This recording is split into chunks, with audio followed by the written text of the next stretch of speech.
What is going on, everybody? How about that sick new intro? Kudos to the guys that work on this show. Very proud of the production team behind it. Welcome. I have bittersweet news to deliver you guys today as we preview this weekend's fights. The sad news is that this is the last UFC card of the year, so it's the last time Maddie and I will see you until about the middle of January or so when UFC returns from their holiday break.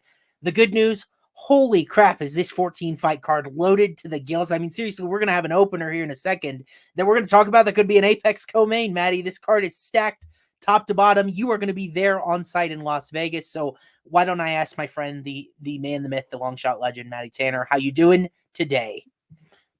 Dude, I'm pumped for this. I leave Thursday night flying down. But you nailed it. The early prelims and the prelims is like this is like the deepest card I've seen. Yeah. Like the early prelims and prelims could literally be a main event. It's that good. So it's pretty impressive. But there's so many banners on this card. It's unbelievable. Yeah, absolutely. And Maddie, I think you and I are both information bettors in different ways. I use a lot of analytics and data. You've also taken information, mental notes about a lot of the fighters that you look at. We tend to do better on cards like these, pay-per-views, cards where we have real concrete data of an idea who these guys are. We don't always do the best guessing like Apex newcomers, but these particular cards are built for us. So I'm so happy you guys joined us and tuned in today. So why don't we dive into the fights here? I mean, really, I think Maddie and I are going to be excited right off the bat because, like, in the opener on this card, we have a guy that has hosted a co-main event in the Apex within the last year or so. That's Randy Rude Boy Brown taking on Muslim Salikhov. These guys have both previously held some sort of ranking in this 170-pound division, but not at the moment. And interesting fight here between two guys that are very successful in UFC. Randy Brown, 11-5 in UFC. Muslim Salikhov, 6-3. So, like, these guys have had a lot of success before they meet on Saturday at probably different crossroads of their career. Maddie, do you have one of these guys maybe that you're higher on the other? How do you think about this matchup, all that good stuff as we dive in? Yeah, I think the odds are pretty wide here, truthfully. Like I don't think Randy Brown has that good of finishing ability. Yeah. Like the Alex Oliveira fight back in 2021, he was able to get that submission win. But since then, he really hasn't finished anyone, and that decision win against Wellington Turman really hasn't aged that well. I mean, Turman has dropped 3 straight fights. So to me, this is kind of like a dog or fight pass here. Yeah. I mean, like, certainly I have a lot of respect for both of these guys. So if I see plus 200 hanging on one of them, that is not that's never a bad thing to look there. I will say that I think what you and I kind of are getting at is the same thing. I feel like Randy kind of fights down to his level of competition a little bit. Goes to a decision with old man Francisco Trinaldo. I think that was the Apex co-main that he had. Just kind of farted around with Wellington Turman, whereas we saw Jared Gooden got Wellington Turman out of there. And like Randy Brown dusted Jared Gooden in a decision, but you're right that for whatever reason, I feel like Brown does have decent power. I feel like he does have pretty good submission skills. He's got those long limbs, especially. Look, 8-inch reach advantage in this fight. But for whatever reason, you just tie it all together, and he's not really a finisher. Now, I said this exact same thing about Nasrat Haqparast last week, and what did he do? He knocked JP. First round. So, like, you never really know. I will say, this is a fight where I do want to watch how the money is coming in on, because if Salikhov becomes kind of a popular dog and this line doesn't really start to move anywhere, you have the one fighter in his prime. Big reach advantage. I think technically Salikhov is probably the better striker. He certainly has more power, but Randy's reach is a difficult obstacle for him. Right. And we've seen Salikhov struggle in some fights where he didn't have the reach advantage. That Li Jingliang fight never really seemed to get comfortable, and Leach had 4 inches of reach, or 1 inch of reach on him. I'm spacing. Nicholas Dalby in the last fight, 4 inches of reach, and like just a measuring stick. Salikhov comfortably lost to Dalby. I think Randy Brown's better than Dalby. It's a different matchup, but like I think Randy's a better striker. I think he's got a better gas tank. Like Randy, when he submitted Alex Oliveira with that one-arm guillotine, I'm like, oh my God, maybe Randy's taking the next step. I backed him against Jack Della Maddalena. Did not work well for me, of course, because Jack secured the first round knockout there. I really like him. I don't want to pay minus 265, but I would straight pick him to win this fight. And by the way, guys, we have 14 fights on Saturday. I was able to model 12 of them that fit the criteria. So that's how loaded this card is. I've got Brown 61.1% to win. So that's actually not showing value on his money line. Right. I got him minus 160. So all of you in chat, Maddie, if you like Salikhov, my model would agree. Yeah. I mean, look, I'm actually shocked at your opinion on Dalby. I mean, you're not impressed by the Gabriel Bonfim fight, or are you just low on Bonfim? Because I mean, we just don't know very much about Bonfim, and that was like a clear gas bag type of situation. It wasn't like skill for skill to me. So I it's agree, tough. but Dalby is a savage, bro. Like he just marched forward in that fight, and like now all of a sudden, Muslim Salikhov's fight, his loss to Dalby on paper doesn't look that bad. Yep. Decision loss. They each got 2 takedowns, 86-57. He was outstruck. Mhm. Like I could not trust Randy Brown here. I don't even know that I would take him at -150 in this fight. Definitely not at -265. So again, this would be dog or pass. I do want to go back, watch some more footage on Salikhov here. The Fialho fight, I know it took him to the 3rd round to get that finish, but he was outstriking him 56-17 in that fight. So he was dominating the first 2 rounds before he got that finish.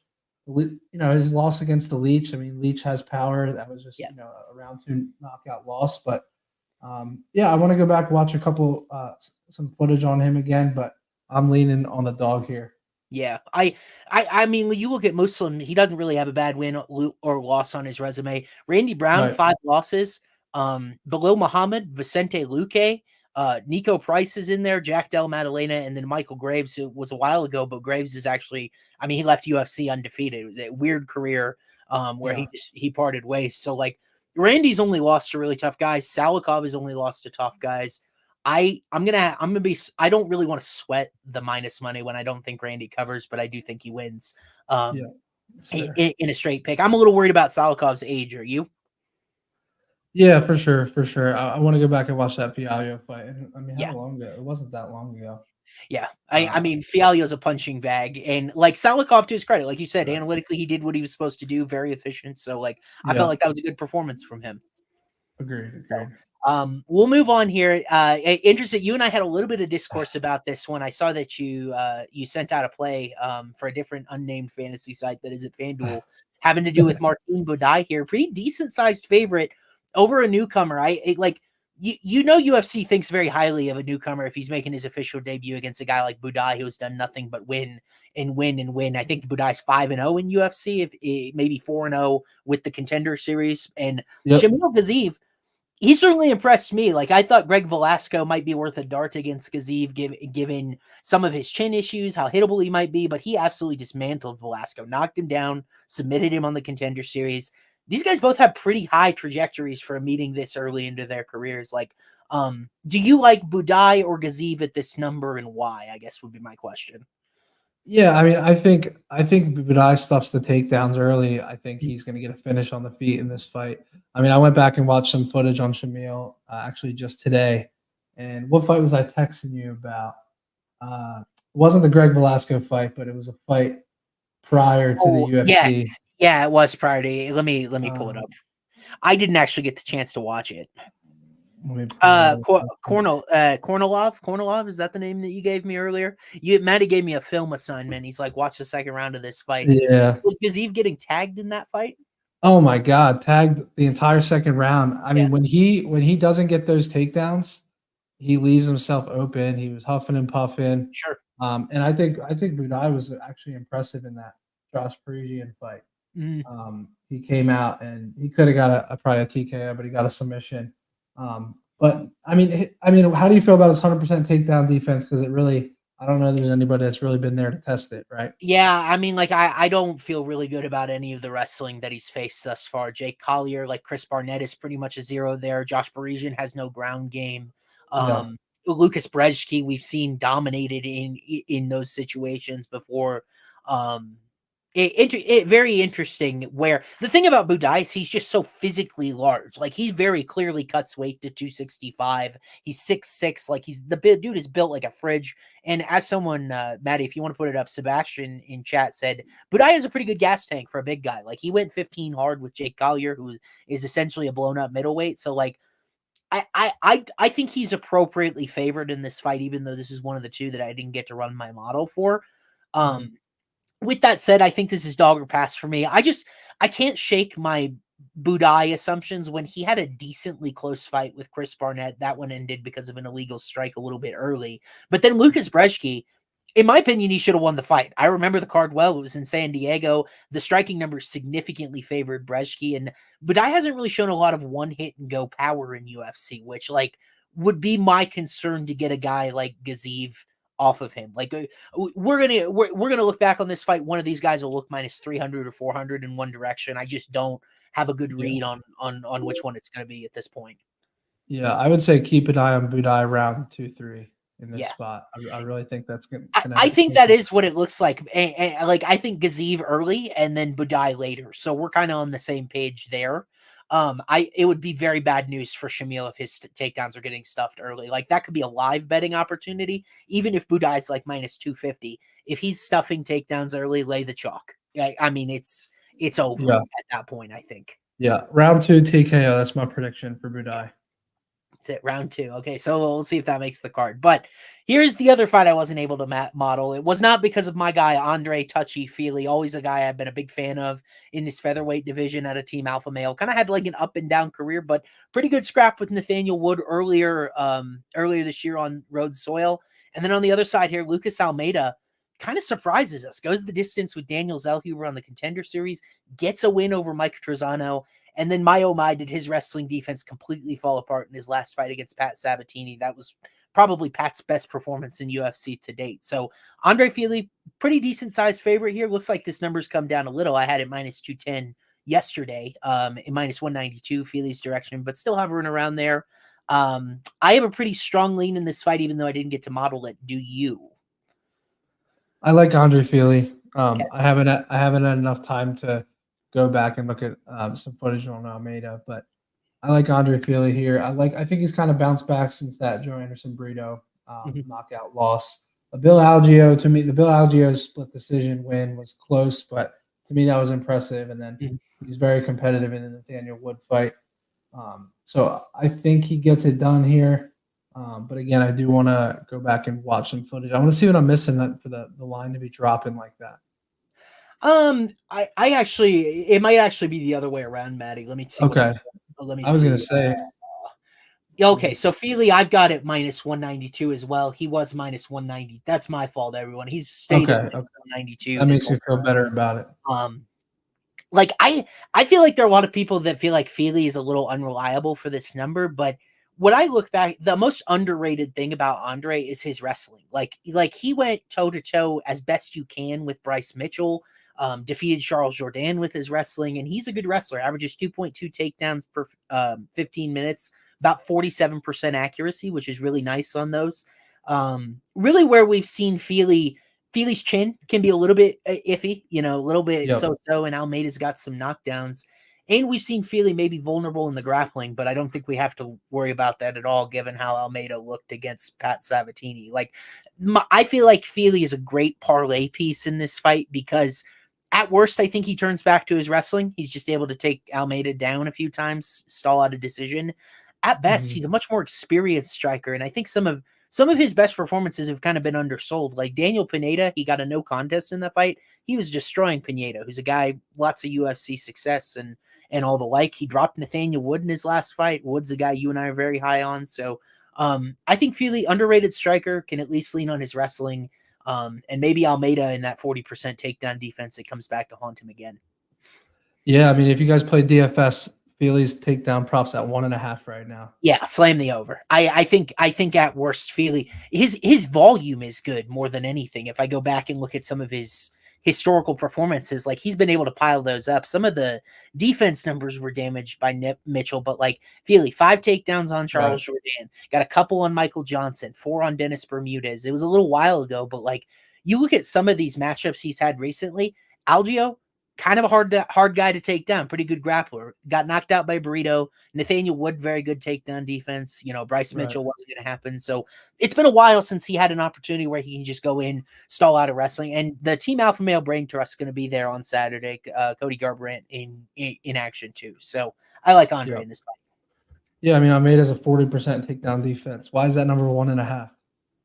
Well, so there is a possibility, with how easily Almeida surrendered the submission. Like maybe Fili goes one and done on a submission. Like it was uglier than I could have estimated. Whereas like I liked Almeida in that fight with Sabatini because of what we saw Diego Lopez do. I'm like, guy with power. Maybe he starts his Sabatini, who's not very comfortable in the stand up. He never had a prayer, so yeah, no, it makes sense. So like I like Andre there. So next fight up. I mean, God, we're already into ranked flyweights. Like we're already into ranked flyweights and 11th fight on the card. This is an incredible scrap, and it's the third fight of the night. I mean, like I like we've had. I'm pretty sure we've had worse Apex main events. Shout out Kennedy Zachu, Iwan Cude Lava, Tagir Ulanbekov, Khabib's prodigy, maybe a little bit less so than Umar and Islam, but a guy that works out of the Khabib Nurmagomedov camp at flyweight. Taking on Cody Durden, American wrestler guy. I thought super impressive win earlier this year in Kansas City against Jake Hadley. Cody is oddly, it feels like he's always the underdog. It's because he has been the underdog in all but one of his UFC fights, but he just keeps winning. He just keeps winning. So do you think he can keep that streak intact as a dog here again at plus 138? I'm so torn on this fight. So I went back and watched a lot of footage on this one. Yeah. And Cody Durden's really confident. So you see what he tweeted 2 days ago.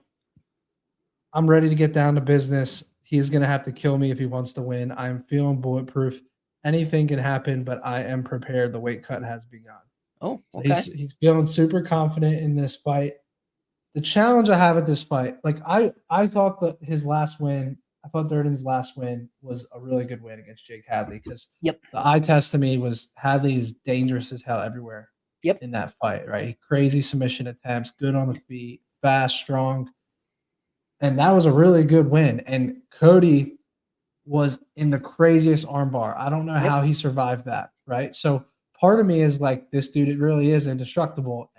But Tagir has like these crazy submission attempts too. Right. And now I don't know whether I should lean, hey, he's vulnerable to the submissions, or hey, he's just really good at defending them, right?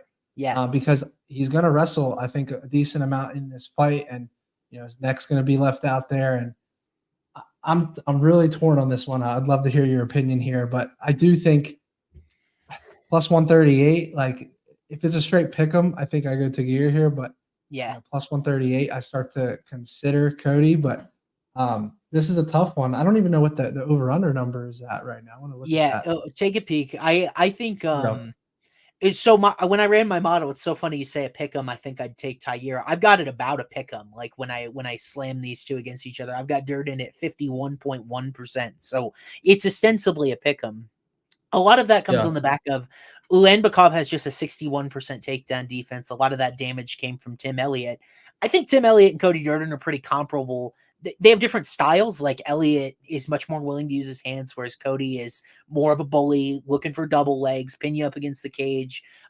We've seen some trips and stuff in there mixed in as well. But Cody is just such an efficient wrestler. 5.41 takedowns per 15, 50% accuracy. That is incredible accuracy at flyweight, where guys pop right back up usually. The takedown recovery is not better in any division. And like Cody Durden gets these guys like Johnson. He did this to Jake Hadley. He is just in control, and he's really big for this weight class, right?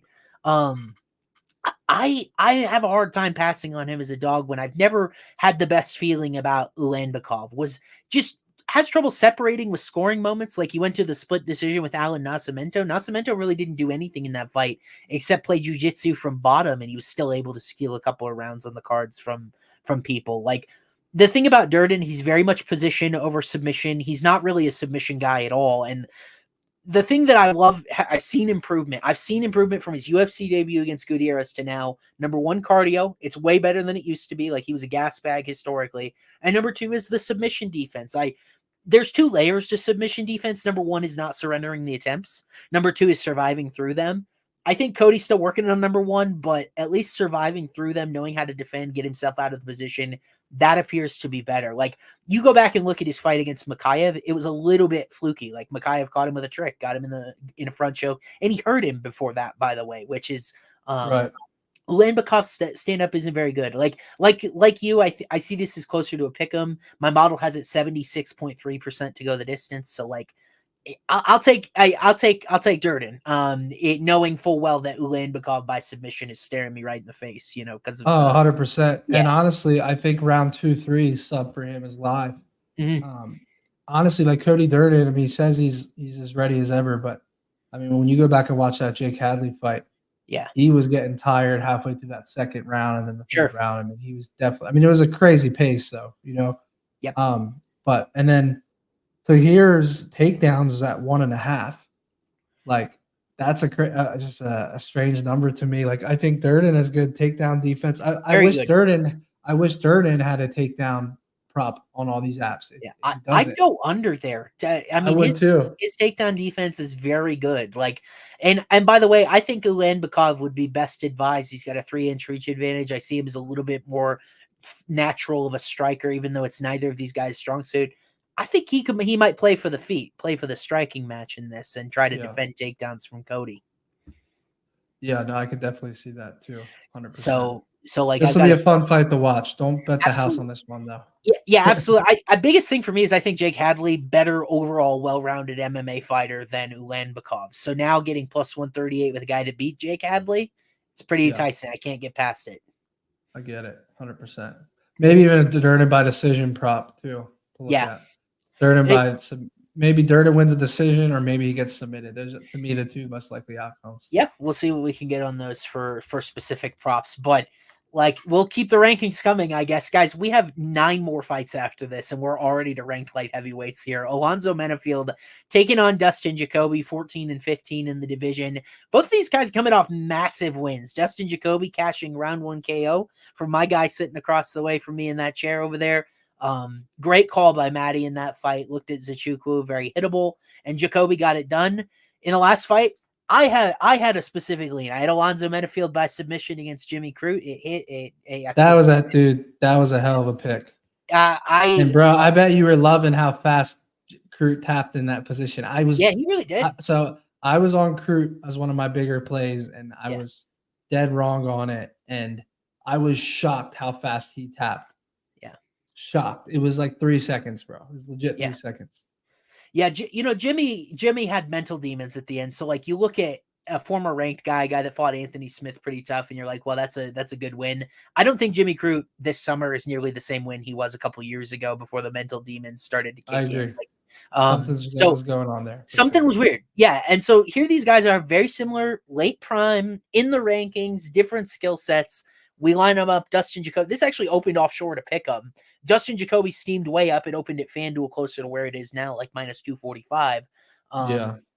Reverse line movement on Menifield here, though. Not getting a lot of attention, but certainly the number came down a little bit. It was minus 265 yesterday, down to minus 245 today. So maybe an interesting tidbit if you like watching lines move. But Maddie, as far as this matchup goes, Dustin Jacoby's your guy. You like him to win here? I'm torn here, man. I really am. So yes, we hit on Jacoby round 1 knockout. It was plus 1,200. Probably one of my favorite hits this year. I was on a cruise ship at the time, watching the fight on my iPad in my room. I'll never forget it. And it was a quick stoppage. So it was a good pick, but it was also like it was very quick stoppage. A lot of people had that to say. So, but no, he looked great on the feet. Jacoby follows me on Instagram. I DM him all the time. He's my guy, right? He's a Cowboys fan. That's the only negative about him. But no, I love Dustin Jacoby. I wanted to take him in this spot. The odds are too wide for me. And I don't even know that I can take him by knockout. Like I want to look at him by decision. Yeah. Maybe winning like a point fight. I think the over in this fight makes a lot of sense. Yep. We saw Alonzo and Menifield be very patient against Jimmy Crute, kind of just waiting for Crute to come in, fight off his back foot. And then when he found that submission. But at the same time, we've seen, and you were even texting me about this earlier, but we've seen Jacoby get tagged. But what do you make of, because that was like a 5'10" southpaw. It was just a weird, I don't think he was ready for that matchup on the feet. It was just a weird matchup for him. I just think Menifield, he did show a really nice 1-2 in that Jimmy Crute fight. He looked super fast and efficient. But I could kind of see both these guys not being aggressive early. The over 1.5 is heavily juiced, though. It looks like it's going to be north of minus 200. But I think this could be a close decision win for Jacoby. It would be my prediction here. but I just want to bet him by knockout. Like that's literally what I want to do. But I just think logically here, I think Jacoby could win like a 29-28 based off of volume, but he does have to watch out for that right hand for sure. What's so funny is like Maddie and I, we have a distinct way we feel about this fight, but at the same time, Maddie just gave you a lot of reasons why he's worried about Jacoby. Now it's my turn to give you the reasons why I like Menifield, but I'm also worried about taking him in this spot because like it was not that long ago when Alonzo Menifield got floored by Ovince St. Preux. Devin Clark, I mean, just outworked him for 15 minutes. William Knight. That's a bad loss. That's a bad Menifield loss. Put some really bad losses. Like the Jimmy Crute was a huge favorite in their first fight. But Menifield did not have expectations to compete. Like people thought he was going to get insta-tapped or knocked out or something in that first Jimmy Crute fight. And I was on that side in the first one as well. And like, that was almost like a resurgence, like a newborn skill set of sorts. And like Menifield has things that you see and you're like, oh yeah, that dude probably shouldn't be too distant with an underdog because he's got the knockdown rate, 1.11%. He's got these interesting, like that guillotine on Crute was really good. And he had a Von Flue choke on Fabio Chiron, but we almost never see him grapple otherwise. So it's like kind of hard. Yeah. It's kind of like hard to see where Menifield gets this fight to a spot where he can win it because I feel like just Dustin Jacoby is the much better distance striker in this fight. Like you're talking about footwork, distance, like Jacoby will have done well if he runs for 15 minutes. Yeah, the kicks. Menifield is very much just 1-2 and he's just standing there the whole time looking for that atomic Alonzo punch. And like, he doesn't wrestle a lot either, just like 1.8 attempts per 15 minutes. And that's where we've seen Jacoby weak sometimes. Is a guy like QT Lava got him down over and over again until he got tired.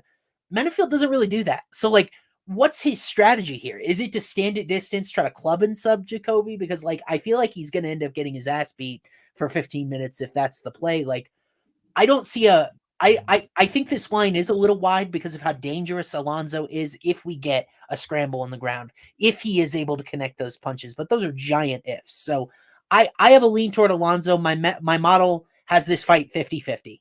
So like obviously a plus 186, that's showing the value, but a lot of what that comes down to is Menifield's submission equity, superior knockdown rate.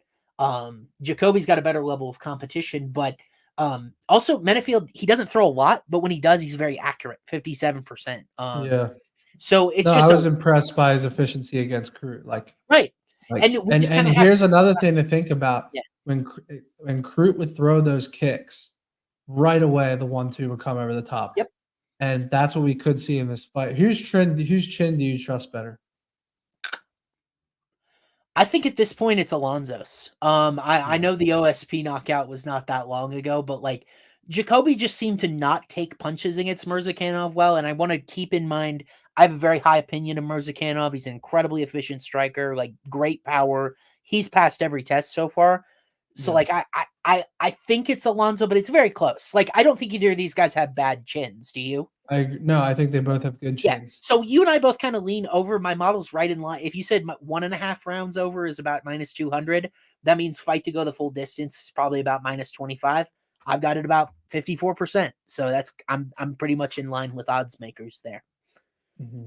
Yeah, this is a tough fight. This is really a tough fight, honestly. I think you and I both thought it was going to be easy when we go in, and I'm like, oh, I see that value right there. And then you think about it and think about it. It's tough. It's tough. It gets tougher. So I'm with you. I do believe in Dustin Jacoby, like just long term. I think this is.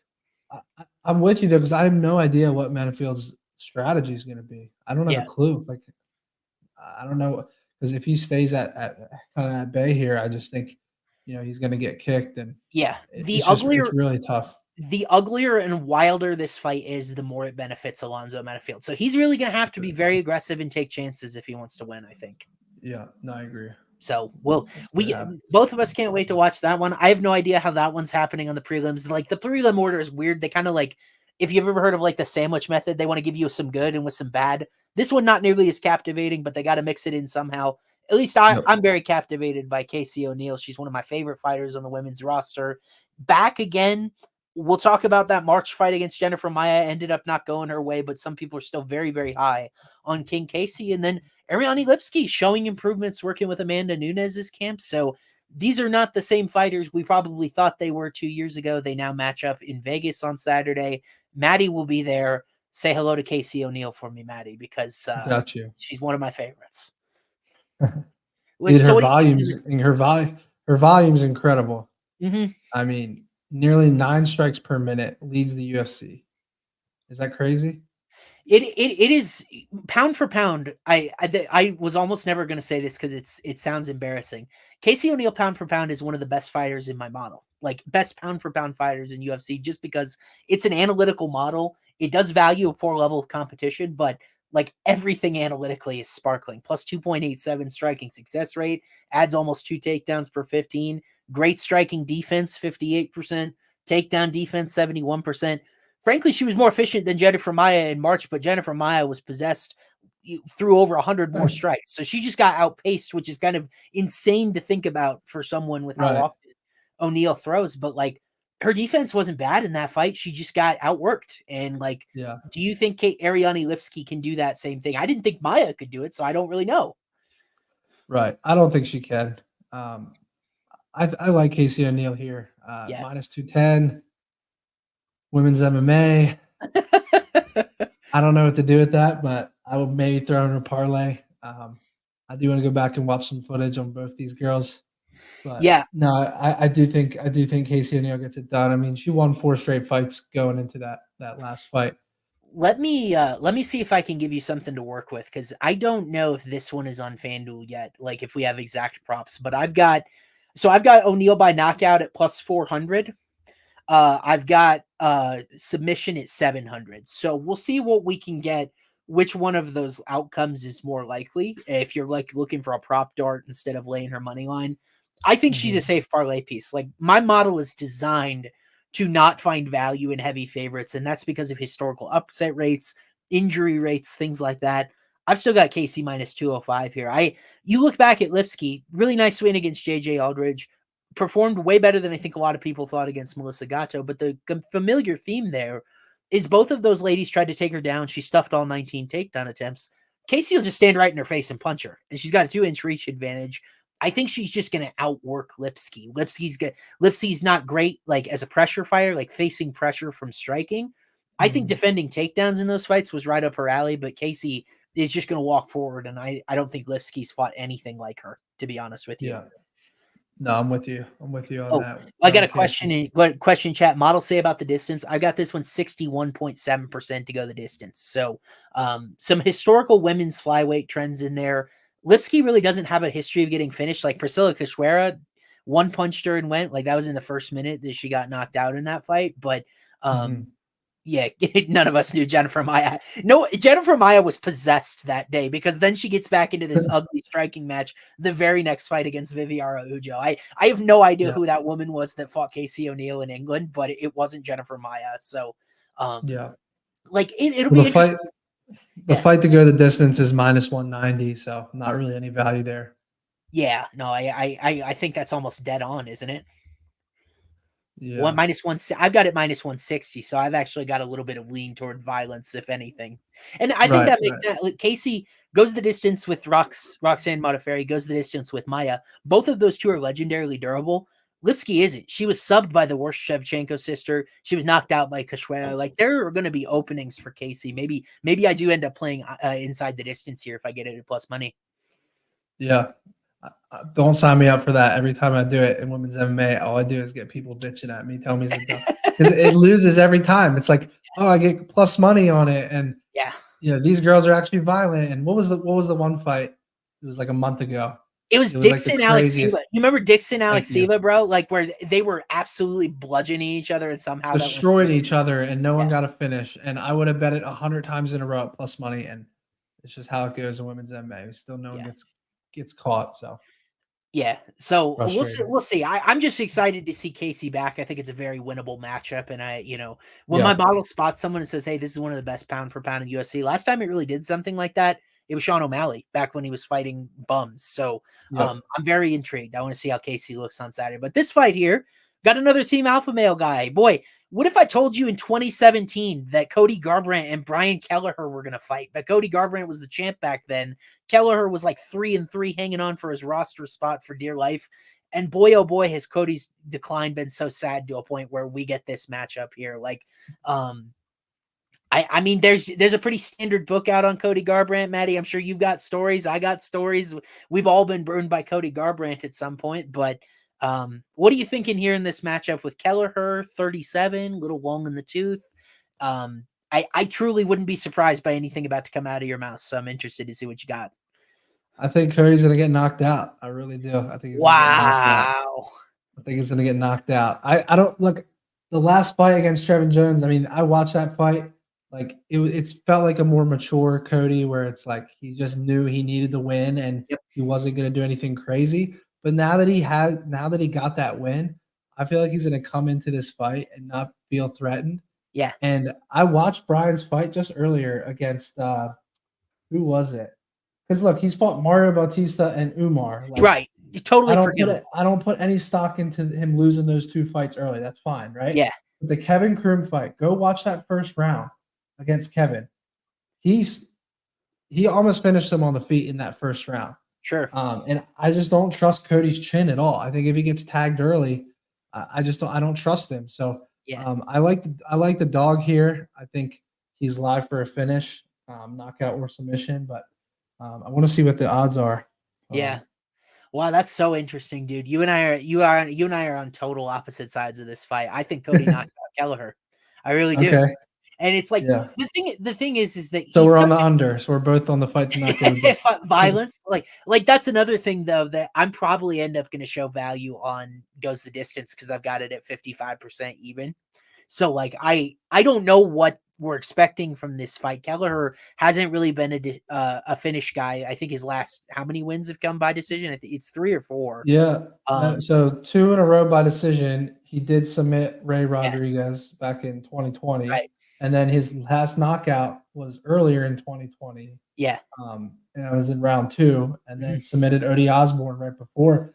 Again, I think this is a great buy spot on him because, I mean, look, 1, 2, 3, 4, 5. He's actually finished 3 of his last 5 wins, right? Yeah. His last 2 were decision wins, but he's finished 3 of his last 5 wins in the UFC, and then he's just gone up against 2 elite guys. I just cannot trust Cody in this spot. I think it's a great buy low spot. Yeah. Well, I think the good thing for Kelleher, he's back at 135. He was flirting up with like 145 fighting featherweights, and it just wasn't going very well. Like, Garbrandt is such an interesting guy for me because he's got on paper, he's got a 61% striking defense. That's like elite. That's like 90th percentile or better in this division.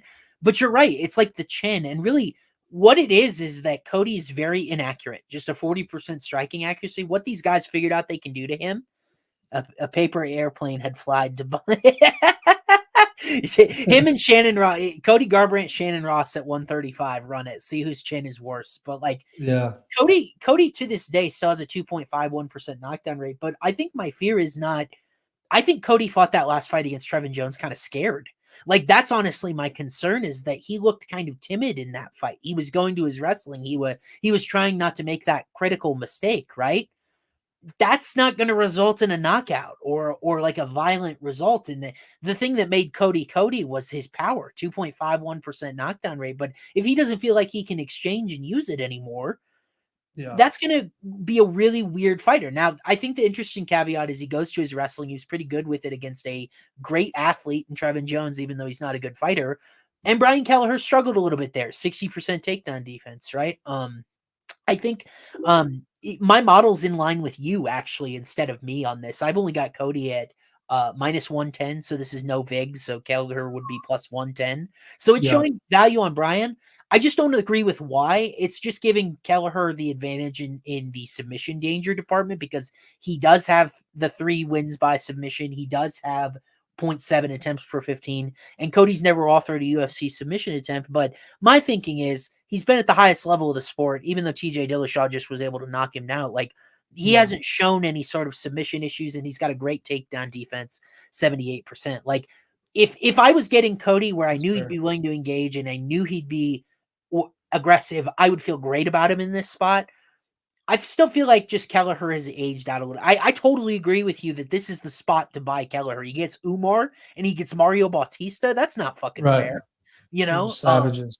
Let me ask you your opinion on Yeah. this, because the over under 2.5 is -110 each way. Yeah.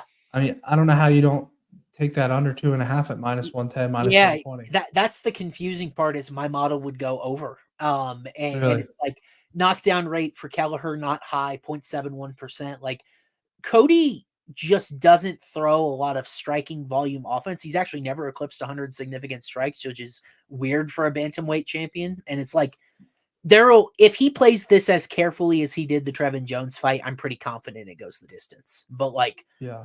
I think he could get chinned himself. It really just depends on his aggression level, and I truthfully don't know what we're gonna get, but I think I'm gonna There's end up no betting. way to know. Cody's the only one that knows, because Yeah, he can come out like the Trevin Giles fight or the Trevin Jones fight, or he could come out like a prime Cody. Because I kind of feel like he got it. He got that win doing it, and now he's going to be back to his old aggression. yeah, That's just my hunch, you yeah. know. I But I I just just have a weird feeling he gets knocked out in this fight. Yeah, I've just had such a tough time with Kelleher because, like, you look at the wins, like Kevin Kroom, trash out of UFC, Domingo Pilarte out of UFC, Ray Rodriguez, not good, Hunter Azure didn't even make the finals in the Ultimate Fighter, Ode Osborne at 135, he now fights at 125. Like, the guys that Mhm. he's beating are not indicative of a UFC like winner, but at the same time, we don't have any idea where Cody is. Like, in some ways, this is the hardest fight to handicap on the slate. Yeah. But I trusted myself, like Garbrandt, Rafael Assunção back in the day, and I'm like, I had Garbrandt by knockout in that fight. I was like, I'm taking Cody. That was like the buzzer knockout. You remember that, like at the very end of the Yep. second round. I got that feel. I think Cody No Love goes vintage and starches him. I really do. So we'll see. We shall see. That's nothing but vibes. Model doesn't think that at all. But Right. Maddie, I'm actually kind of interested. Women's MMA, no one gets more excited for it than me. I'm actually kind of interested in your take on this fight because this is not a bad women's MMA fight. It's a ranked clash at No. bantamweight. Irene Aldana coming off that embarrassing title performance against Amanda Nunes, but like, how much can we hold it against her when it's Amanda Nunes? You know. Yeah. Uh, Yeah. and then on the other side here, Karol Rosa kind of flirted up with 145, did not look very good in her last fight, like physically. She was definitely out of shape, but she was able to get it done over Yana Santos, had a close loss to Norma Dumont. Like, Rosa, I think, is the ascending prospect here. Irene Aldana, the bona fide contender. It's kind of an interesting matchup. I never really thought about this one in paper until we got here.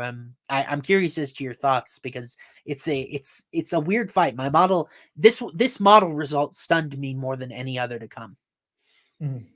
I think Irene Aldana finishes her. Okay. She's finished she's in her last 3 wins. She's won by finish, and I think pretty early as well. Yeah. But yeah, it's Amanda Nunes. Like, it's just different going up against Amanda Nunes. I think Yep. again, this is another buy low spot here on Irene Aldana. I mean, the 2 losses she's had in the past few years has pretty much been Holly Holm and Amanda Nunes. Like, there's nothing wrong with those losses. So I think this is a good spot to maybe even put her in a parlay piece on the money line or get her inside the distance. I want to see what that number is going to look like. Yeah.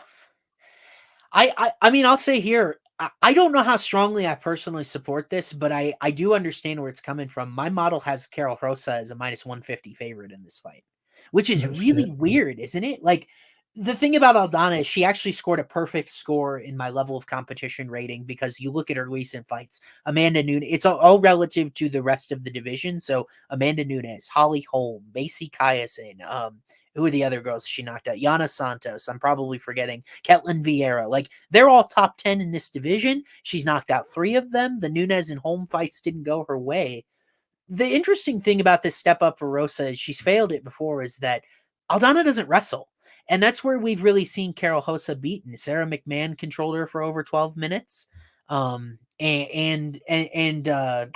Gosh, I'm forgetting. Norma Dumont got almost 6 minutes in control time. So they used wrestling, grappling, and that's never really been Aldana's forte, even though training with Alexa Grasso and the team there, I don't think she's a bad grappler by any means, but she prefers to strike. She prefers to use the power in her hands. And it's really odd that she scored 3 consecutive knockouts in her win when she has a very low knockdown rate. Like, you and I talked last week Mhm. about the correlation between knockdowns and knockouts. Aldana doesn't really have a lot of knockdowns. Like, you remember the Kaysen fight, she got that fluke up kick to the liver, right? It was a weird knockout. It was like a TKO more than anything. Like, I actually think this is going to be a really entertaining fight. Like, I'm pretty sure. Oh no! If it's not this one, it'll be the other women's fight that I go with for my fight of the night. Just because I think these ladies are going to trade on the feet. I think they're both pretty durable. Like, Aldana has been the more powerful one historically, but I don't know if she's going to put out Rosa. Rosa's shown a really good chin, hasn't even been wobbled really thus far. So, interesting matchup. Interesting matchup. Yeah, the fight to go the distance is -325. For sure. That's where I'm out of bat. I guess I would show value on violence, but I don't feel good about it. 78% goes the distance. Right. So, like, I mean, it's women's MMA. Rosa is like a decision machine. Aldana much more so when she loses than when she wins. But I'm a little concerned. Irene, I think, could have the pace advantage in this fight. The other thing that you look at is Karol Rosa entering her prime, Aldana leaving. And I always like to add that context when I'm talking about a statistical model, because we've probably seen the best Aldana. The best Rosa is probably coming. So I thought I'd throw it out there. I know Maddie and I are disagreeing too much. I think hopefully we can get back on the same page when we get. I have a gut feeling Maddie and I are going to be pretty aligned on the main card, like, overall. So, featured prelim time. We got a replacement here. I texted you last week and said, "Holy shit, LMAO," because I thought Diego Lopez was going to step in here against Emmett. I wanted to see that so bad. I would have rather seen that fight, because now we get Bryce Mitchell on short notice, which does present its own challenges. But we kind of know what Bryce Mitchell does, how his fights going to work. It's not. You and I think Diego Lopez is appointment television. Bryce Mitchell, maybe not as much, but he steps in here. One of these guys is probably out of the featherweight title picture with a loss. Bryce is a moderate favorite here on short notice. A lot of different variables. What are you thinking in this guy? Yeah, so Josh Emmett was scheduled to fight Giga, right? Yep. So here's what I'll say about this fight. Like, I feel like Bryce Mitchell looks at it and is like, "Oh, this is the perfect spot for me to come in on short notice." Emmett's preparing for a striker. And now I'm just like, but Emmett's like short and stocky and has a wrestling background. So part of me is like, if he stuffs the takedowns early, like, what happens in round 2 and 3 here? But no, I think Bryce is going to get it done probably by decision in this spot. I just think he's too relentless with the wrestling, and he'll find those takedowns. And honestly, if you go back and watch the Ilia Topuria fight, like, it's not like Bryce didn't have some success on the feet. Like, he did have some moments on the feet, and he will take his word on that's like he felt like shit or he was sick or whatever. I know a lot of fighters say that, but he did look really bad in that fight overall. I think he's got to be confident on this matchup to come in and take this on short notice, because Emmett can crack. So I think he's got to be pretty confident that he can get these takedowns. These guys have similar reach advantages. Emmett did take a beating, man, against Topuria. I can't believe he didn't get finished. I'm gonna look at those numbers real quick, but I remember because I had Topuria but inside the distance, and I was not happy. He gave up 152 strikes. He absorbed 152 strikes, and he got taken down 3 times by Ilia Topuria. Bryce Mitchell, I want to hear your opinion on this. 3 takedowns is the over/under on DFS. Oh my God! Does Emmett get back up? That's literally what it's about. Is Emmett get back up or not? Does he pop back up to his feet? He hasn't really had any takedown issues up until that Topuria fight, but I think that was more just about Topuria pressuring him with the striking and then getting those takedowns. Whereas when he fights Bryce, he knows Bryce is like, going to be all in on trying to get those takedowns. So this is a tough fight. I don't feel that way. But I'm glad that you lean Mitchell. Like, the thing is, I look at Emmett's analytical striking or takedown defense at 46%. Like, you're asking to get run over by Bryce Mitchell if you have a sub 50% takedown defense against others. That's exactly what you and I were talking about Mitchell and Ige last time he was in the octagon.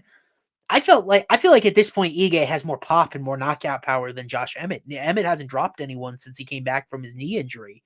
And remember the Shane Burgos fight? He ended up screwing up his knee. That was like a violent back and forth fight. And then the Cater fight, neither one of them were able to drop each other. Emmett goes in, fights Yair Rodriguez, never really had him in trouble. Yair found a sub off his back, off an Emmett takedown. Like, Josh doesn't have very many matchups other than the Topuria one, where the other guy has been trying to take him down over and over again. So it concerns me how good and efficient Bryce is in that matchup. I've got Mitchell at minus 235 here. Like I said, I very rarely show value on heavy favorites, but he's only minus 210 on FanDuel. So like, I actually was thinking about laying a Mitchell O'Neal parlay just because I almost never get to do something like that it gets okayed through the model. But like, Interesting. I just don't. Like Emmett has a 1.51% knockdown rate. I'm giving him credit for that in my model overall. I think his power is much, much worse than what that number signifies, because he had like 7 fights in a row where he got a knockdown. Like, Emmett was the guy, the hammer at featherweight, and correlating with being almost 40, he just doesn't have the same fastball anymore. That makes conventional sense. Yeah, I think he just swings like crazy. Like, he swings for the fences. And that, I mean, it was more out of desperation in that Ilia Topuria fight. He was just swinging like crazy. So maybe it's more of like an eye test thing, and I get that the data doesn't show it, but like, the dude can crack on the feet. So, but Bryce Mitchell hasn't had really any chin issues. Topuria dropped him. But I mean, you and I both have a very high opinion of Ilya. So like, right. You haven't beaten Volk, right? I am going to pick him to beat Volkanovski. That's correct. Yeah, what's he going to be, like, plus 150 or something probably? I'm not sure. I think he'll probably close in the neighborhood of like plus 135, somewhere around there. That would be my official prediction. But like, you got to obviously favor Volk, but I don't love where Volk's head's at. Some of the things that we've heard, some of the things like that. But that's for a show. I actually think that's in February. That's our February pay-per-view, I want to say, because we have Dreykus and Sean in January. So it would be cool for Bryce Mitchell to say, "Hey, I finished Josh Emmett, but Topuria didn't." Which it's a different style. Like, I think someone in the comments said they could see like a rear naked choke coming. I think that's definitely a possibility in this matchup. I think Topuria was having such success on his feet that he never felt like he had to press the issue grappling. And most of these MMA coaches, they tell their fighter to use grappling secondarily because it's more, you use more energy trying to wrestle and grapple. So like, if you're beating the heck out of a guy on the feet, your conditioning, your cardio is going to be better if you stay standing. And I think that's a little what we saw with Ilya in that fight with Emmett. Yeah. So, no, you're really selling me on Bryce Mitchell, because I really started thinking about, like, why is he taking this fight on short notice? I think he really likes the matchup. So I've got him 70% to win. Like, it just happened to work out 70%, even 49% decision. So like, almost exclusively, I'm expecting a decision. Let's see what I got sub at just for fun. I can't imagine I'll show value on it because most people are going to see the money line. I've got Bryce sub at plus 475. So Bryce by sub plus 300. Bryce by knockout. There was no way. What's the points? Plus 125. Yeah, I imagine that's where I'm going to end up showing value. It's just boring, and it's not as much fun as locking in an inside the distance prop. But Bryce doesn't really overanalyze submissions, and Emmett's submission defense. He's positioned over submission. Yeah. So, and I could just see him I'm starting to lean this over on the 3 takedowns. I could just see him getting takedowns after takedowns and making it a boring fight. Yeah. But we'll see what happens. Yeah. Oh man, look at this one. Yeah, dude. I mean, like, you and I both are out of our mind because this main card is absolutely stacked, like top to bottom. I wonder if you remember where I'm gonna lean in this fight from the last one, but this is a very different matchup for Ian Garry than his last one. It is a great fight. Like, both of these guys, this is the fight. Like, if Vicente Luque wants to be a title contender, this is the fight. If Garry wants to have by far the biggest win of his career, this is the fight. Maddie, this is a big time. I almost said heavyweight clash, but it's at welterweight. So, these are 2 big names squaring off for the first fight on the pay-per-view. But like, what do you think about minus 430 Ian Garry here? I mean, it's a massive number. Yeah. It really is. I mean, Luque. Here's the thing: when Luque took that beating against Jeff Neal, I remember watching that fight and I couldn't believe my eyes watching it. Yeah. I just didn't think Luque was capable of getting his ass whooped like that. Like, the Bilal Muhammad fight, like, he kind of got ragdolled, 5 takedowns, decision loss. Like, okay. But then he comes in that Jeff Neal fight. He could have got knocked out in that first round multiple Yep, times. agreed. You know, he ends up getting TKO'd in the third round over just an accumulation of damage.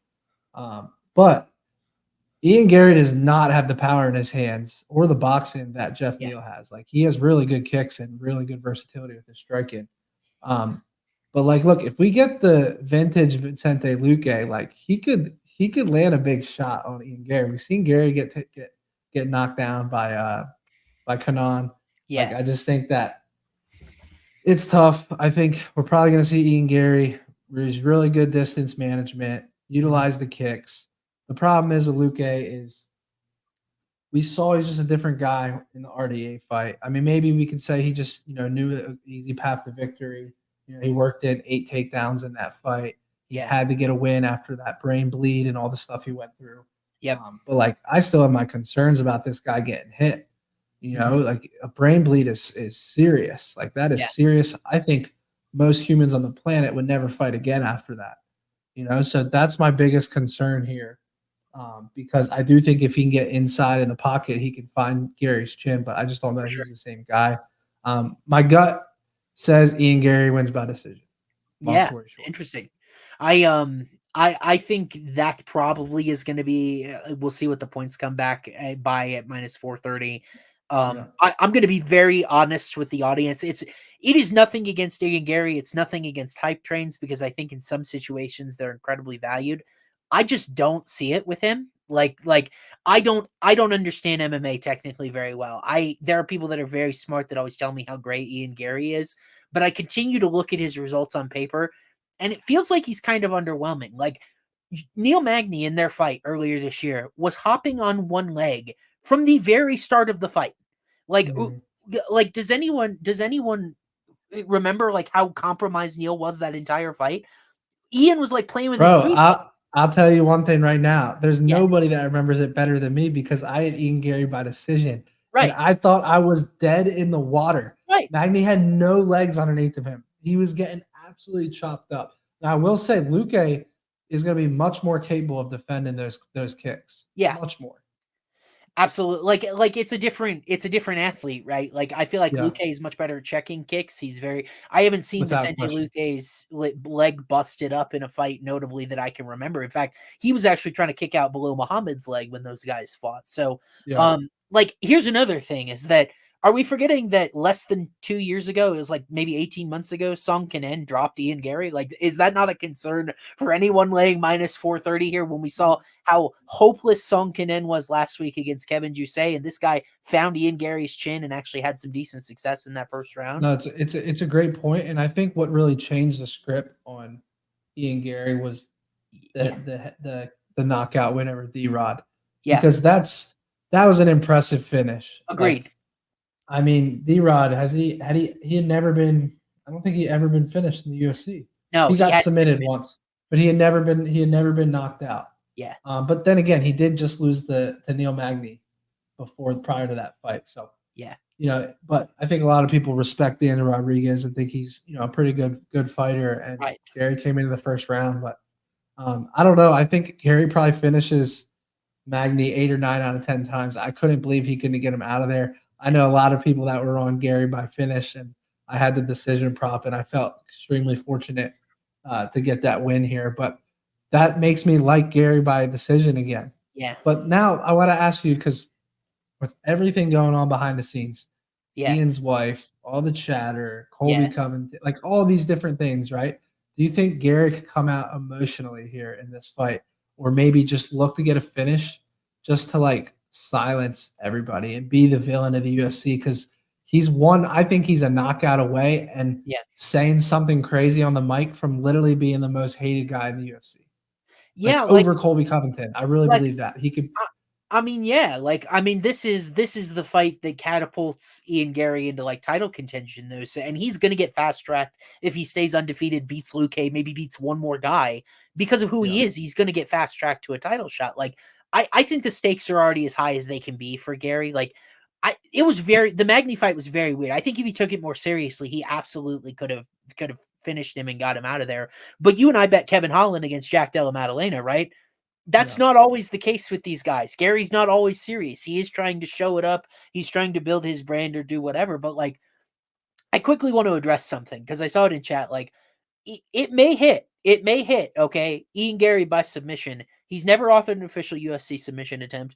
Vicente Luque has not been submitted. In fact, Vicente has quite a few Darce chokes to his name. He has an anaconda choke in there. Like, Vicente is the black belt.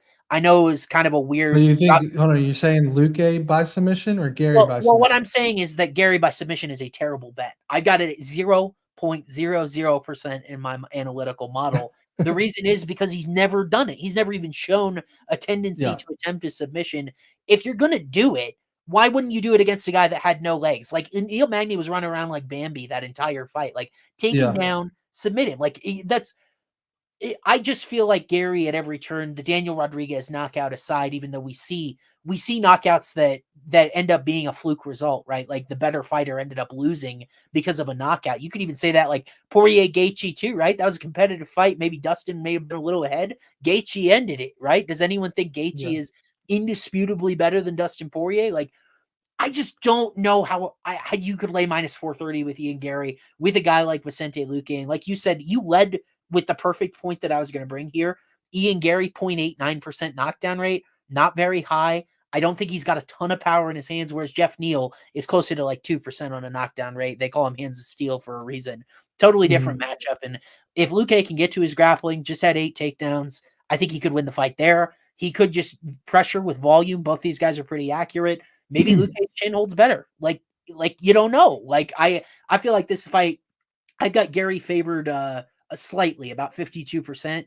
I think that's fair. Wow. I think it's totally fine to consider him as a straight pick, but Luque is absolutely the betting side here without even having to think about it.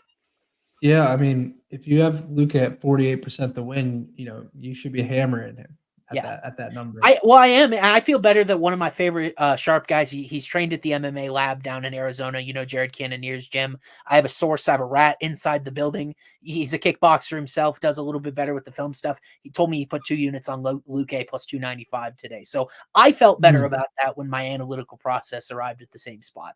I'll tell you what, I'd love to see him win. Let me ask you this. Yeah. Luque by submission plus 750. 2 of his last 3 wins in the UFC is from that Darce choke against Tyrone Woodley, Michael Chiesa. I remember that Michael Chiesa fight, and Chiesa almost subbed Woodley. Or, I'm sorry, Chiesa almost subbed Luque. Luque then reversed it and subbed him. It was pretty slick. But how do you feel about Garry's takedown defense, and how do you feel about his ability to get back to his feet? I have no idea, because the only halfway decent UFC wrestler he's faced was Neil Magny, who was on wounded legs for 15 seconds into the fight. So like, I have no idea. I have legitimately no idea. Even though analytically 69%, I think actually, was it Gabe Green back in the day that I was got him going to say down? Gabe Green is I think a 50% takedown accuracy. Yeah. He got him down once. Yeah. I mean Luque being I was at that fight live. Yeah. It's the athletic profile. Luque being the much shorter guy here is going to help him with traditional wrestling. And it was Dos Anjos at 170, but you can't not be impressed with how he was able to handle Dos Anjos in the grappling earlier back in August. Like, that was a side of Luque I've never seen before. It just makes me. I've always thought of Vicente as kind of a brawler, good front chokes, but like, he legitimately controlled position over submission to Rafael Dos Anjos. So the entire fight. Yeah. It's very interesting. Interesting. You think Garry has like this crazy reach advantage? I think it's not. Luque is a 1-inch reach advantage. Yeah. The thing about Ian has been physically more gifted than Song Kanen, than Gabe Green, than Jordan Williams, whoever the heck they've thrown against him. These guys, they have the same physical tools he does. And someone put in chat earlier, if you could throw it up there, it's kind of similar to the Khamzat Burns line. I totally see this fight the exact same. Where Khamzat may have been the better fighter, he did win that fight unanimously. I would not have wanted to be sweating a Khamzat Chimaev ticket against Gilbert Burns. I feel the exact same thing is going to happen. I took Gilbert Burns in that fight. I had to. Yeah. It was so disrespectful, and he almost finished him on the feet. He did, and then he had that kick on the ground that almost landed flush. That would have been insane. Yeah, I mean, I can't wait to see what is next for Garry if he does end up winning here, because they're All right. By the way, when are they going to run back Jeff Neal? Jeff Neal's a guy that'll get into the pocket and find chins. Like that was I initially. want to see Jeff Neal take Garry out. I would love Yeah, to see that. yeah, So let dude. me ask you this last question on this fight before we move on. Yep. Fight to go the distance, plus 130, minus 150, not to. Oh, What's your I pick? guess I'm showing Lee. Let's see. I've got it. I'll just run fight to end early. I've got it at minus 145, so I'm almost dead on with odds makers on go the Okay. distance or not. Yeah. Doesn't it feel like everyone would Kinda, slam the under though? yeah, I like the plus money for the fight to Yeah, go the distance. agreed. I think if you're gonna play a long shot in this fight, you go Luque by sub though. Yeah. I played fight goes the distance and Magny by decision in Gary's last fight. So the Magny by decision didn't catch, but fight to go the distance did. So I might do Right. something similar. Like it. So Here's Maddie, another one. probably not the same level of fight, but like certainly as far as star power, it doesn't get much bigger than this one at lightweight here. Tony Ferguson, 6-fight skid. Honestly, some of it's been very, very sad to watch. Taking on a guy that certainly didn't win any fans in his last fight. A lot of people felt he robbed Jared Gordon. That wasn't his fault. I mean, he can't control the judges' decisions, but like you felt like he got kind of the Connor bump. Like if it was close, the judges were going to be on his side because Patty is so charismatic. He's so unique. He goes viral on TikTok. Really, he's a budding star. Tony Ferguson is an ex-star turned guy just trying to scrape by and get a win in his before the end of his career. Patty is a big favorite here, which you kind of get because Tony hasn't won in a bit, but like this is a big step up for him. What do you think of this fight, bud? So we got Tony training with David Goggins. He's however many years old now. He's been finished in 3 straight fights. Why is he training with David Goggins again? They just connected. I think it was like on Joe Rogan's podcast or something. Okay, Goggins okay. liked his mentality. I guess one of them reached out to each other, and he put him through like the craziest conditioning, which a lot of MMA fighters or people in the space are questioning whether or not that's what he needed versus putting time into like the actual X's and O's of the fight, right? Which is hard to disagree with. Sure. Patty, coming off the ankle or foot injury, in that Jared Gordon fight. The problem I have with this fight for Tony, like I get it's Bobby Green and he's a good striker, but 137 to 54. It was And the eye test to me is Tony is just slow now. Yep. I just think he's slow on the feet. Patty did not look great on the feet against Jared Gordon, but he's young and I think he has a chin. I really do. I think he has youth on his side. He was getting tagged by Jared Gordon, but like he just marches forward, didn't seem fazed by it whatsoever. Yeah. I don't know what it is, and I don't want this to happen, but my gut is telling me Patty is going to TKO him. Yeah. I really believe Patty's going to TKO Tony Ferguson because Tony's a hard guy to submit. We've seen him in crazy positions. Oh my God. The maybe Patty could arm, bro. Yeah, I mean, maybe Patty could like jump on his back and get like a choke or something. But I think he's going to TKO him. I really do. And I hate to say that. I'm rooting for Tony Ferguson in this fight. I'd love to see him get a win. Both these guys, I mean, Patty has a 41% striking defense. Yep. So it gets hit a lot. I mean, bro, this under, let me look at it, but I believe the under. It better be juiced to hell. Let me take a look. The under is under 1.5 is plus 180. Let me see what the fight. So the fight to go the distance is plus 130. Oh my God. The fight to not go the distance minus 160. That feels like a good number. Oh my God. Yeah, I'm at minus 175 on not goes the distance. So I'm showing value even on that big number there. Yeah. That's way off to me. So when I look at by the way, I got to learn what my model does when a guy actually hasn't won a fight in like 3 years or 5 fights or whatever it is. I'll give you a hint. It's not good. And by the way, it didn't help that Patty also comes in with recent form of technically being undefeated. Gordon result aside. Jared Gordon was kind of a tough matchup for Patty, right? You and I both like Jared. Very efficient striker, really good position as a wrestler, very strong physically guy. Like Patty's a little bit lankier. Like that was a tough matchup for him, I think. And, by the way, I was at LA Fitness 2 days ago and I looked to my right and Jared Gordon's right there. And and he's just Really? working out Did at you the ask him gym. who's going to win this fight?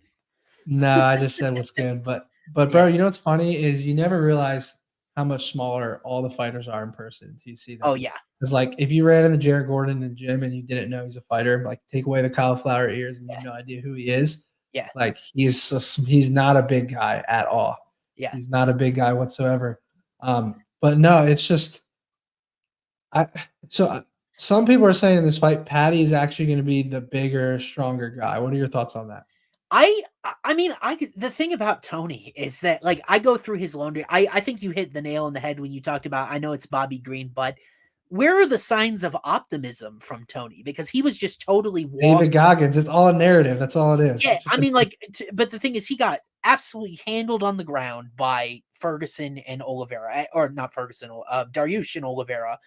I granted both of those guys excellent ground fighters, right? Like, we could make excuses about Tony for the competition all day, but did he ever really have the lead in the Michael Chandler fight? It was like kind of competitive until Chandler got a takedown in the first round, and then he honestly, but that I believe that fight is what created so much optimism around him Sure, because yes, he got yeah, finished horribly in that second round, but like he got a knockdown. Was tagging Chandler, and I yeah, think everybody then was like, "Oh, Tony's back," and then they're like, "Oh, he just got caught in the second round, but he's back." yeah. And then right after that fight, he looks. I think he fell off a cliff after that fight because Agreed. against Nate Diaz, Looks he slow, looked old. terrible. I'll never forget because I was at Circa and I was standing right outside the sports book. I took Diaz round 3, 4, and 5 sub, Yep. and I smacked round 4. And Yeah. I couldn't believe it on that. I think it was a guillotine. Um, I was like, there's no way this shit's hitting. These guys are like sparring right now. They're just two Yeah. older guys, veterans. So no chance this shit hits. I'm cake. Yeah. Next thing you know, in a heartbeat, Diaz has him in a guillotine and subs him. And the more I think about it, Patty by sub, I think Yeah. you go Patty inside the distance in this fight. I Yeah. just can't see him coming out and just trying to win a decision. Like this is like this is the UFC setting Patty up to like I come back to life after the Jared Gordon robbery. I think so too, because like I don't know who they could give Tony Ferguson at this point that would have any name value that he could beat. Like you're talking to like fringe, like Evan Elder maybe, but like Elder's young and he's strong, and like who are He's they going to good. give him that he's going to be a favorite and have a free win against? Like I just think Tony does look older. He looks slower. To me, I hear the Goggins thing, and it's more of Ferguson was also arrested less than 2 years ago, so it's like there's a lot of DUI, warning yeah. signs here. And I was not expected to show Patty as a huge, like, I don't show betting value, but I've got Patty 62.2% to win. And like the reason why I feel good about that is because Ferguson's overall statistics also include when he was really, really good. It's gone really, Makes really sense. poorly recently. So like I feel so comfortable with Patty. I'm with you. I like inside the distance, and I think this is a prop up spot. Like Patty, this might be a live betting opportunity as well, because if you didn't follow Patty before he got to the United States, in pretty much every Cage Warriors fight, he would get like hurt or dropped or have to face some sort of adversity, and then he would come Mhm. back. Like that's why this guy would be like a star in Cage Warriors. People love Patty, it, yeah. yeah, Patty is no stranger to adversity. So if he gets dropped early by Ferguson but is able to survive or something, do not be shy to hammer that live line, because he overcomes adversity. And like the thing we know about Patty, he's not in the gym training year round. We can see it on his face when he's doing interviews between Yeah. fights, right? Did you see the clip of when Sean Strickland just saw him recently? Yeah. There's a clip on social of like Strickland saying, "Oh, this guy's not fat," and Patty looks like shredded. Like he looks like Yeah. he's in good shape. Yeah. But no, I just think Patty younger, gonna have better chin, less damage, more athleticism. I think he finishes him. I think it could be like a TKO on the ground Yeah. or like a choke.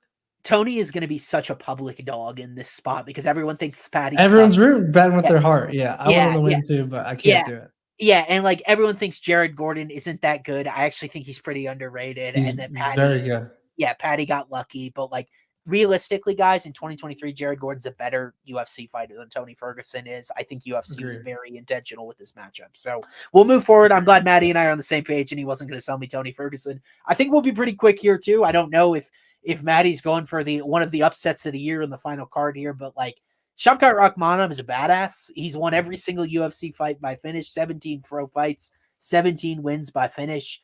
Taking on Wonderboy Thompson here. I bet Steven wishes this matchup was against someone else, someone maybe that wasn't as good of a, like the Kevin Holland matchup was perfect for Steven to show what he does best, right? Kevin even got the takedown and let him right back up, right? I don't think Shavkat's going to let him back up. So And Kevin Holland almost knocked him out on the feet in the first round too. Yeah, I mean, Thompson has a chin, bro. Like Yeah, at he his does. age, I mean, he took some big shots in that first round against Holland. So so these odds are so freaking wide that the sports books are just like, please do not bet on Shavkat. Like that's literally Exactly. what's happened here. I think he can win this fight almost anywhere. And I know that sounds crazy against Wonderboy, who's one of the best strikers the UFC has seen. But like Shavkat is just a savage, bro. I've been on record for the last 2 years saying he beats Hamzat. I've been saying that the Yeah, last 2 years. yeah, I think he's a matchup nightmare for Hamzat. I think he would maybe even submit him if yeah, Hamzat just tried to wrestle like crazy against him and gas. But I've been huge on Shavkat. This line sucks, obviously. I can see this submission. I can see the KO. One thing I will say, the only thing that kind of scared me a little bit is I remember that Jeff Neal fight, and if you remember, I had Shavkat Rakhmonov round 3 submission plus 1900. I yeah, hit against Jeff Neal, and I thought I was dead in the water. So I took, you know how my style, I'm either like round 1-2 or round 2-3. yep, I took round 2-3 sub for Shavkat in that fight. I thought I was completely dead in the water. I'll yeah. tell you one thing: if Jeff Neal had some sort of health issue or weight cut or something, do you remember what it was in that fight? I think he had an injury going into the fight was An what saying injury, like something, ended up and saying. you Yeah, could tell that was real. yeah, So that's the only thing I'll say is, does that fight end differently? And maybe it's just the answer is yeah, Shavkat would have just won a decision versus subbing getting him, the which I sub. could Yeah, see that. But I gotta believe that Shavkat. I mean, he's training right up the road from me in Delray Beach here. oh, I'm okay. in Delray Beach. He's right up, I believe, right? I mean, I know he's yeah, because he trades at Gilbert. Yep. But I gotta believe that Shavkat has only improved since that Jeff Neal fight. Wonder Boy's 40 years old now. Yeah. I mean, maybe a head kick is live for Wonder Boy on the feet. I think that's his one path to victory is like a Right. head kick of some sort early. But I actually think Shavkat will strike with him for the first few minutes. I don't know what your thoughts are on that, or if you think he's just going to go right for the takedown. Yeah, I mean, I totally agree with you. Shavkat yet to land multiple takedowns in a fight. He really does. His base does start with his striking, and he's hurt guys to get him on the ground. He just grabbed Jeff Neal in a standing submission. I'm pretty sure if I remember the fight correctly, right? Like, Oh, dude, it was yeah, ridiculous. yeah. It was Like ridiculous. the thing. I think he put him out cold too. Yeah, let me tell you guys why this fight the odds look like they do is because Shavkat in my model is 66.1% likely to win the striking exchanges. He's very accurate, especially against his level of competition. Like some people may scoff at Neil Magny, but I also like Carlston Harris. We've seen the Neil fight, right? I've got him 66.1% likely to win the striking.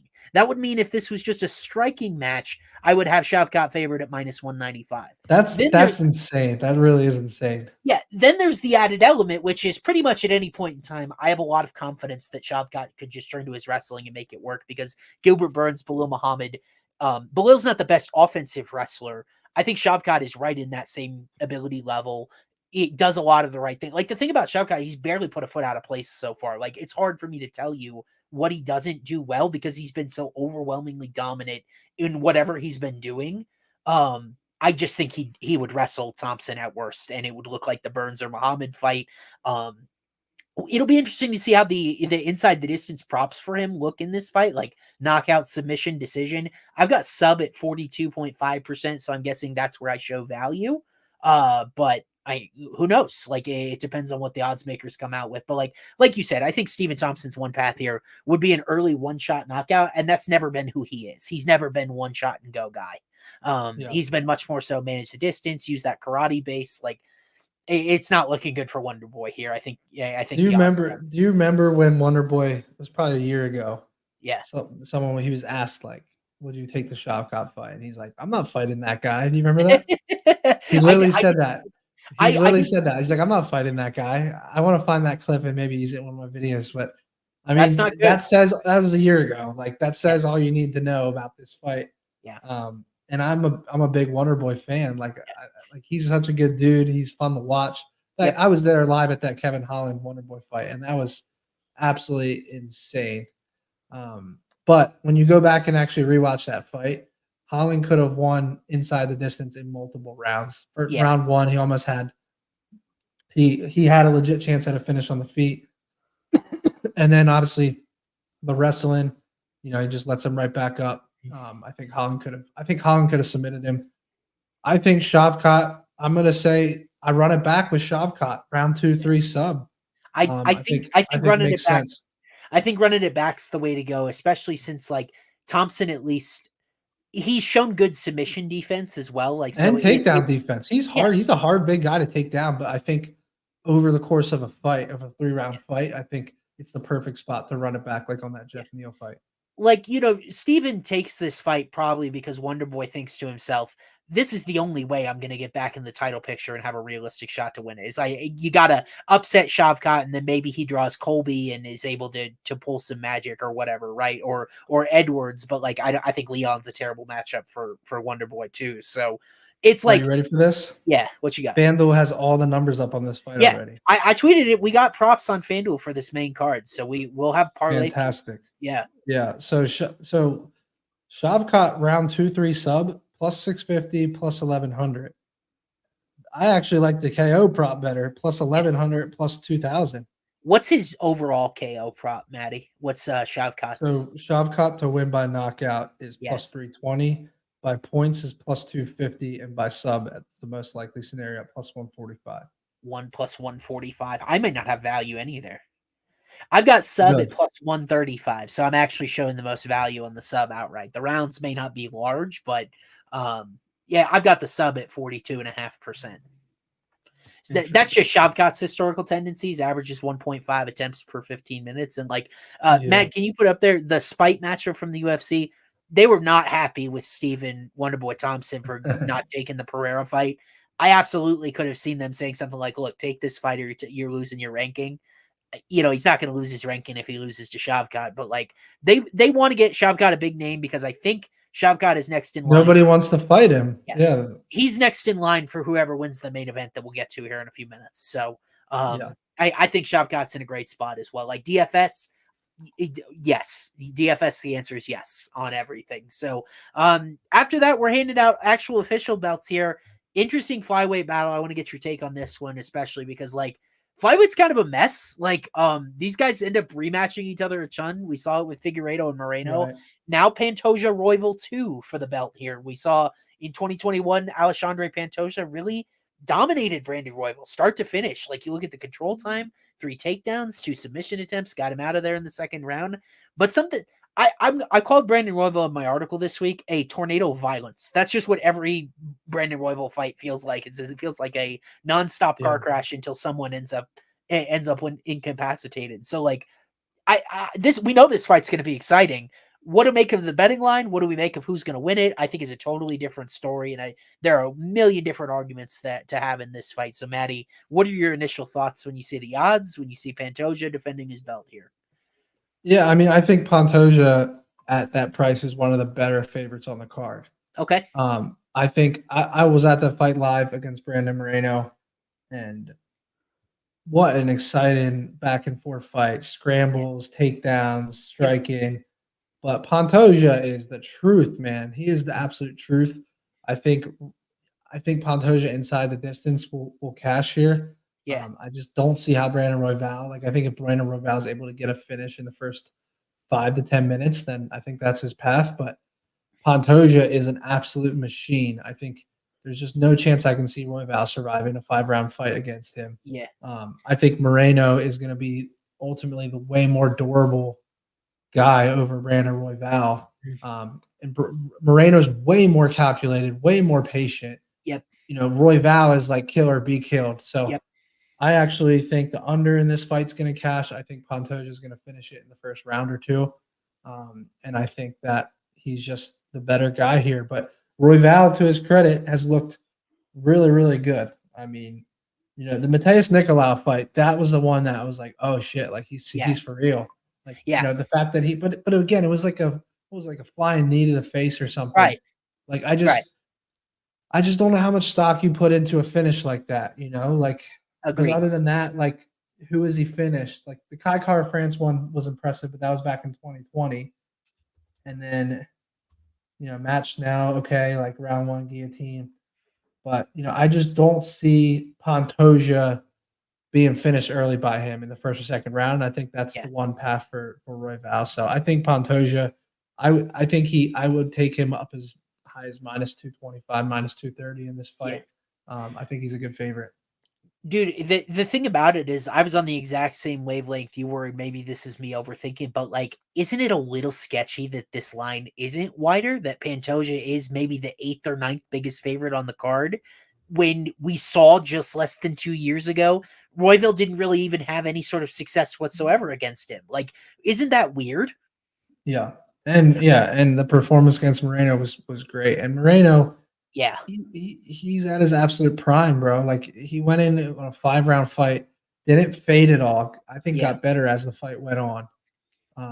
And like this dude, and the other thing is kind of just like did you see his speech about his dad and everything? Yeah, I did. That was I don't know how much yeah. stock you put into that when you're handicapping, but it's just a guy you root. It's just a guy you root for, and he's just worked his ass off, and he's just always going to be hungry. Yeah. Like, he got the belt. I don't see him. I think it's going to propel him even more forward, motivation wise.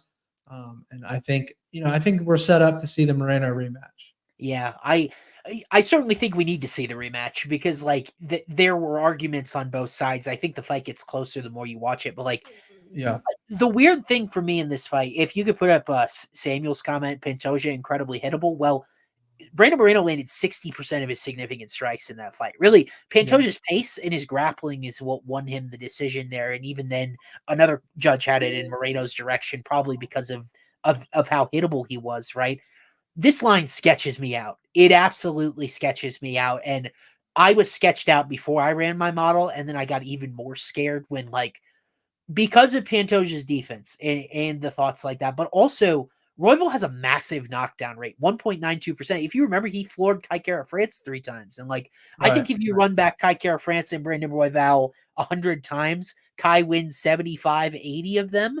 But Royval ended up hurting him early in the fight and he just never let off the gas. I think that's Brandon Royval, bro. Like he is just variance personified. Huge knockdown rate, 2.3 submission attempts per 15. Like the guy is willing to walk right into the fire and get absolutely maimed for a chance at violence. And my concern is Pantoja is hittable here. I do think what Pantoja did in the first fight between these two was very smart. It was what he needed to do. It's what he needs to do on Saturday, which is he was in control of the grappling exchanges. And when Pantoja has your back, it's all but a wrap. You can just hope to see the bell.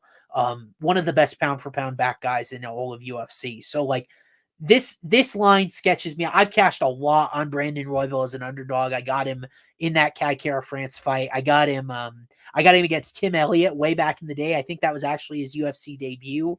Got him, cashed him. I don't know if he was a favorite or not against Matt Schnell, but he was dropped by, like, I will not be the first to argue. He was taken down 8 times by Rogerio Bontorin. He was dropped by Matt Schnell. He was dominated by Pantoja in their first fight. Like, Royval is not pretty. He's not clean. I don't think he's very technical, but he is huge for this weight class. He's much larger than Pantoja is overall. And would it surprise me at all if he hurt Pantoja early and was able to take this belt?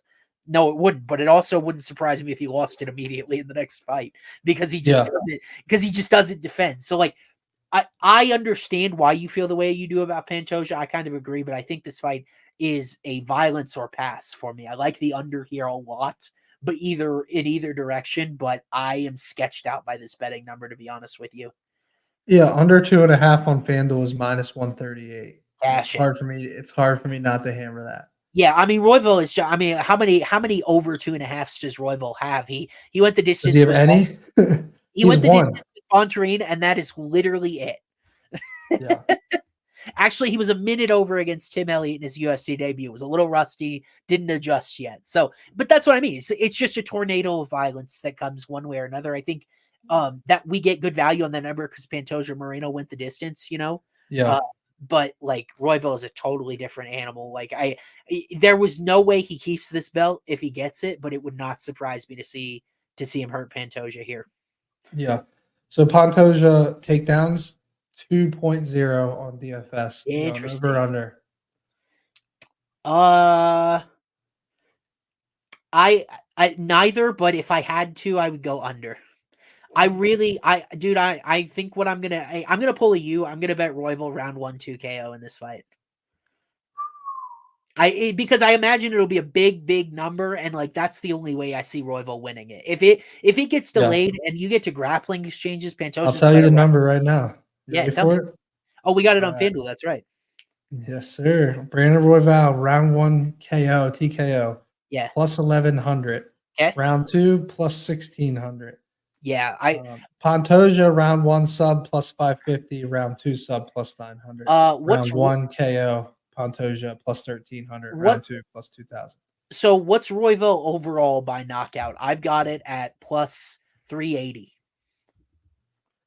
Oh, it's going to be bigger than that. I think so too. Oh, no, plus 350. Oh wow, interesting.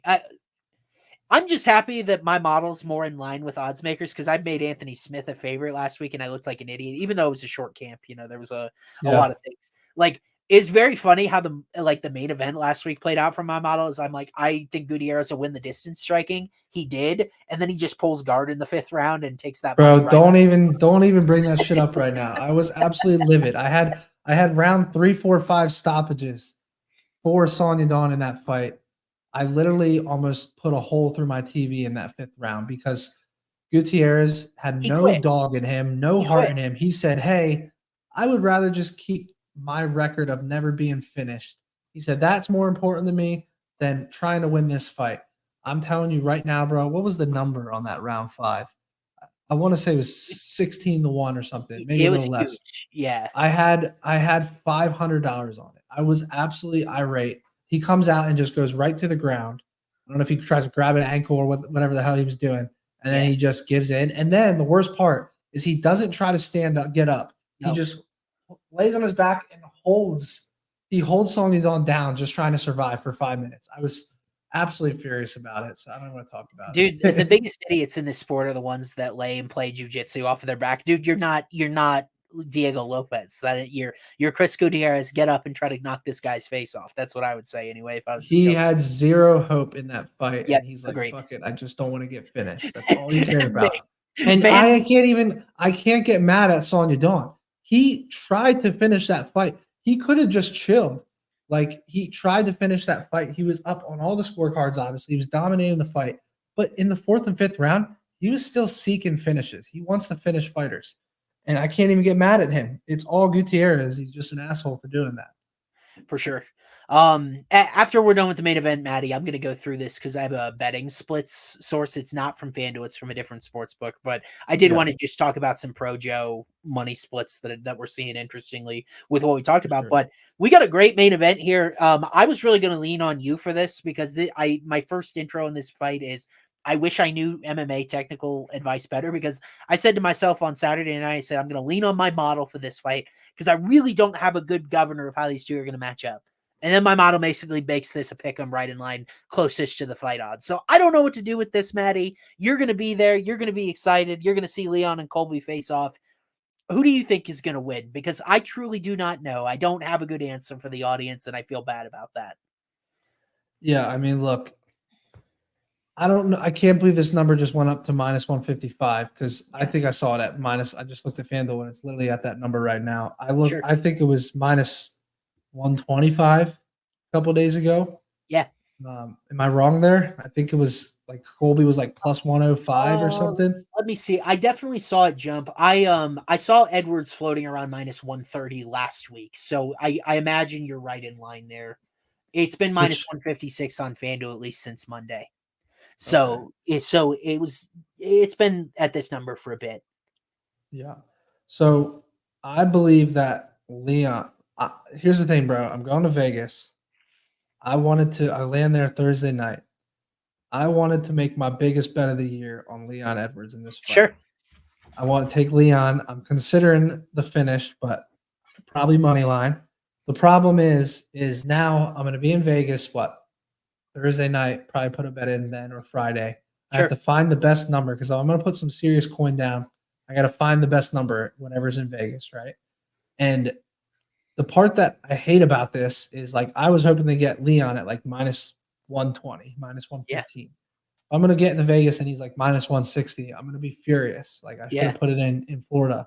Yeah. But no, I just don't see how Leon or how Colby. I mean, I get Colby's one path, right? He Yep. just wrestles for 5 rounds and wins a decision, and Yep. everyone fucking hates it. It's going to be the most boring shit ever. Yep. But I just don't think if you even look at the Jorge Masvidal fight, right?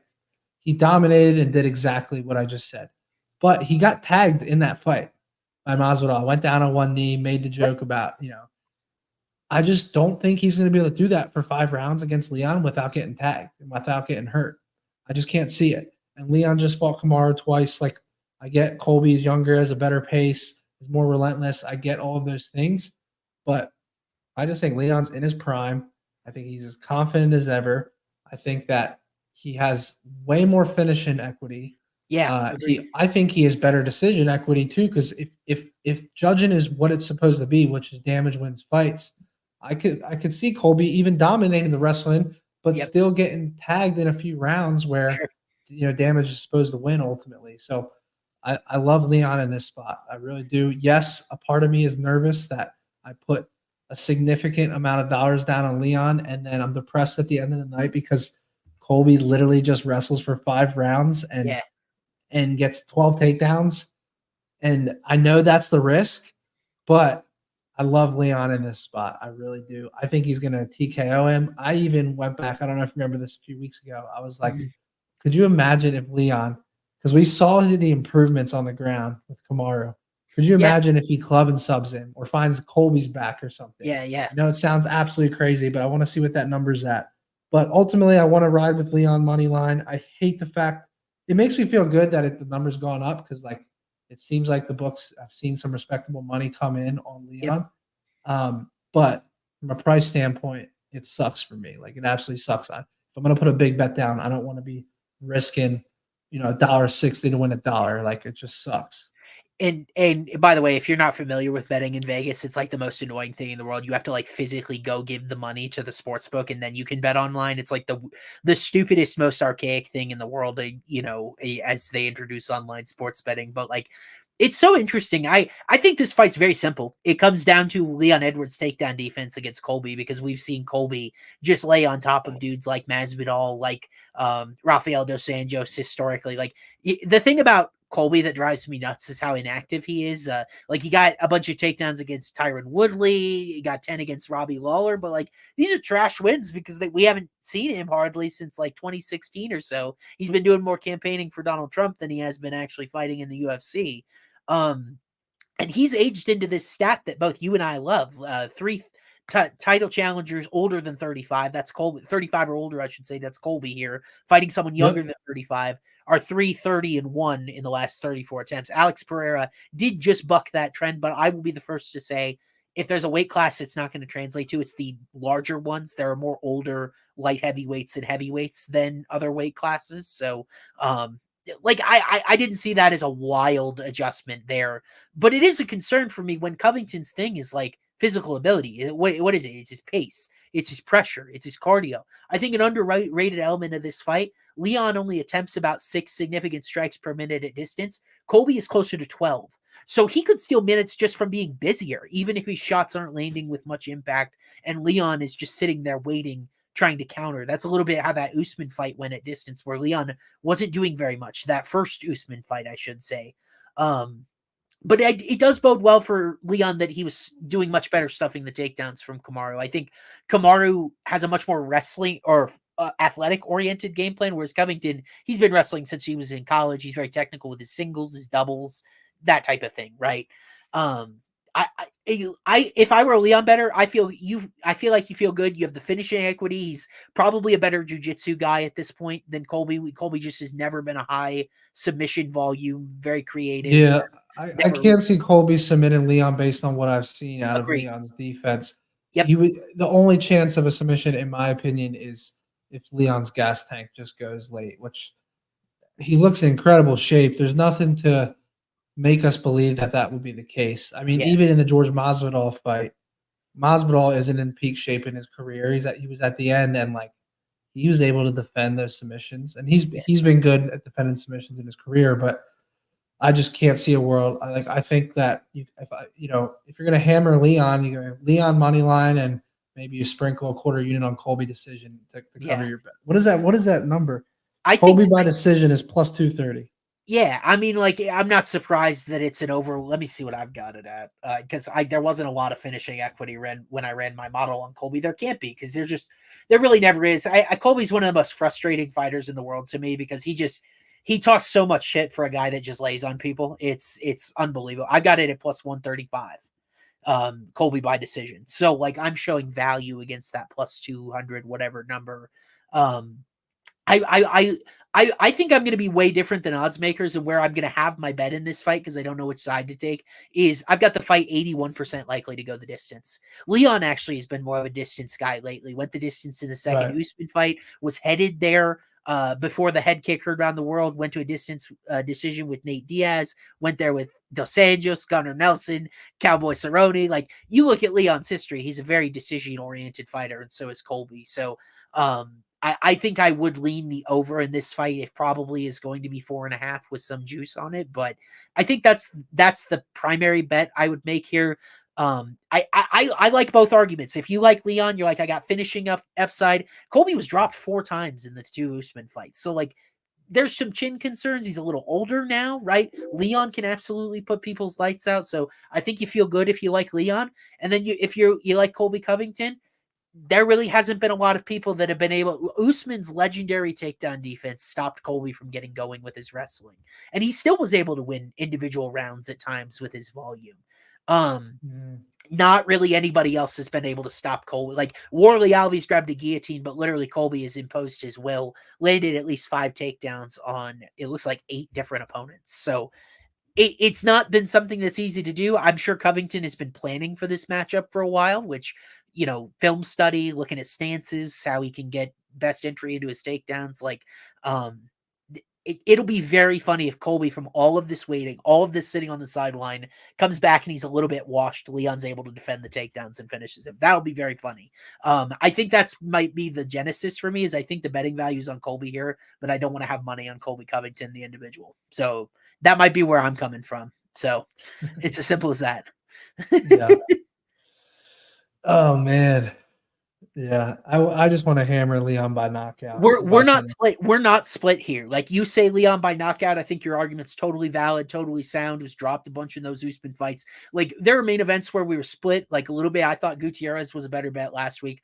I don't have a strong lean in this one, so I think I'm with you. Yeah.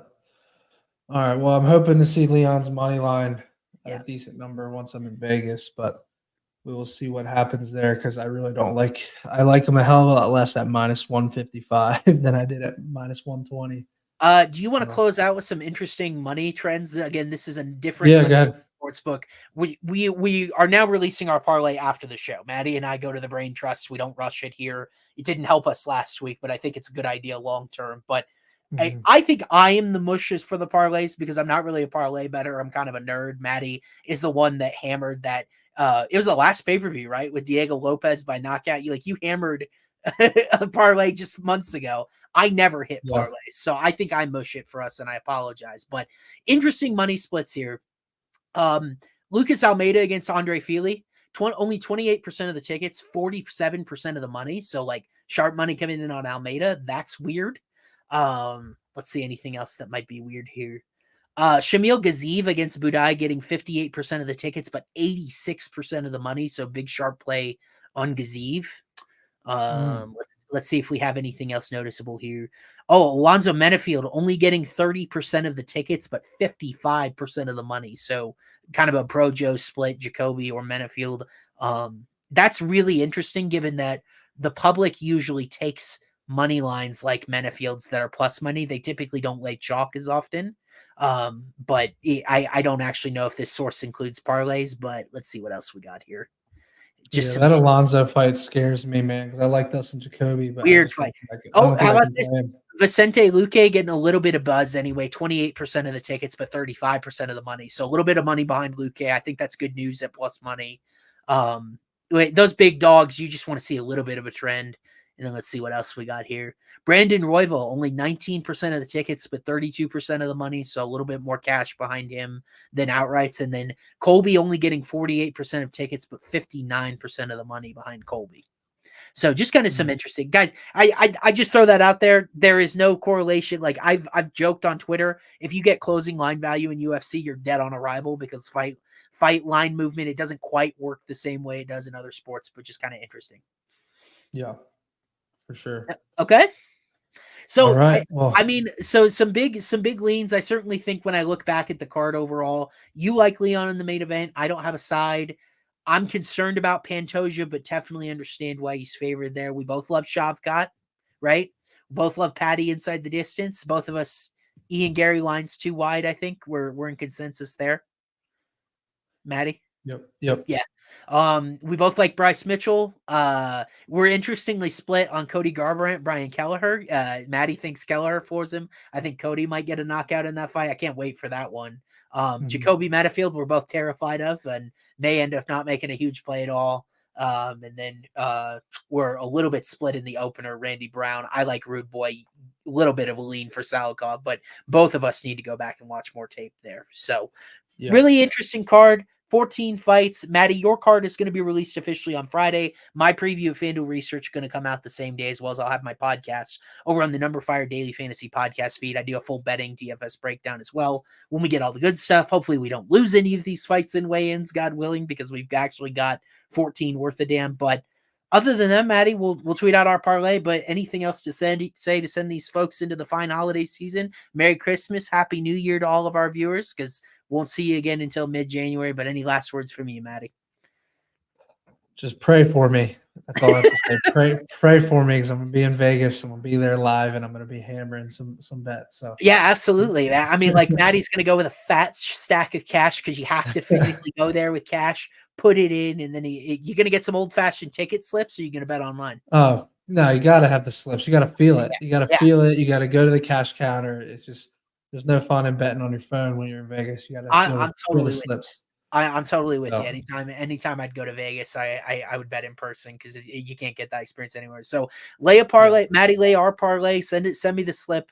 Best travels to you. We'll see you and hear from you on Saturday. But until next January, guys, thanks so much for tuning in. We will see you then when we have a UFC Fight Night card to kick off the year. But happy holidays to you, and thanks so much for watching. Thanks, everyone.